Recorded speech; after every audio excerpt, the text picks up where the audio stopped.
Mister Naik, আমি doctor Suryakanta পাওয়ার Saint George hospital থেকে এসেছি। ধন্যবাদ এমন সুন্দর এবং আলোকিত বক্তব্যের জন্য। কোরআন ঈশ্বরের বাণী এই বিষয়ের উপর আপনি বলেছেন যে কোরআন আল্লাহর বাণী। আমার প্রশ্ন হলো আপনার কাছে, ঈশ্বরকে কে সৃষ্টি করেছেন? ঈশ্বরের উৎসটা কি? ভাই খুব সুন্দর প্রশ্ন করলেন যে যদি কোরআন ঈশ্বরের বাণী হয় তাহলে ঈশ্বরের স্রষ্টা কে। খুব ভালো প্রশ্ন।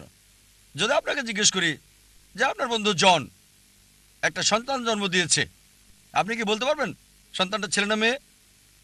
আপনার বন্ধু জন হাসপাতালে একটা সন্তান জন্ম দিয়েছে, সন্তানটা ছেলে নাকি মেয়ে বলতে পারবেন? অনুমান করে বলেন। না, ছেলে না মেয়ে বলতে পারছি না। সরি, অনুমান করতে পারছি না। চেষ্টা করেন। 50% হলেও বলেন। হ্যাঁ, 50 ভাগ, অর্ধেক সম্ভাবনা। ঠিক আছে, বলেন। ছেলে। ছেলে। ভাই পুরুষ কি সন্তান জন্ম দিতে পারে? না, এখন এটা ছেলে না মেয়ে? নামটা মেয়ে নাম হতে হবে। আমি আপনাকে বলছি আপনার বন্ধু জন। আমি জানি না কোনো মহিলার নাম জন হয় কিনা। না, আমরা বলবো না। আচ্ছা আচ্ছা, ধরেন আপনার বন্ধু, ছেলে বন্ধু, সে হাসপাতালে গিয়ে একটা সন্তান জন্ম দিল। সন্তানটা ছেলে না মেয়ে? মেয়ে। পুরুষ কি সন্তান জন্ম দিতে পারে? না। এখন বুঝতে পেরেছেন, পুরুষ সন্তান জন্ম দিতে পারে না, তাহলে ছেলে না মেয়ে এই প্রশ্নটা আসে কি করে? তাই বলা হয়েছে ঈশ্বরকে কেউ সৃষ্টি করেনি।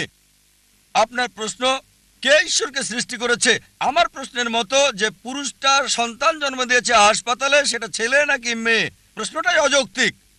কারণ আমরা জানি যে পুরুষ সন্তান প্রসব করে না, তাহলে ছেলে না মেয়ে এই প্রশ্ন আসে কি করে? তাই বলা হয়েছে ঈশ্বরকে কেউ সৃষ্টি করেনি। প্রত্যেক সৃষ্টির একজন স্রষ্টা থাকে, ঈশ্বরের কোনো স্রষ্টা নেই।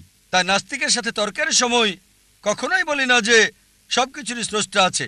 আমি বলি প্রত্যেক সৃষ্টির স্রষ্টা আছে, ঈশ্বর কোনো সৃষ্টি নয়। বলা হয়েছে যখনই আমি বলবো ঈশ্বরের স্রষ্টাকে, আর সেই ঈশ্বর নয়। তার সংজ্ঞা হচ্ছে আল্লাহর কোনো স্রষ্টা নেই। আশা করি উত্তরটা পেয়েছেন।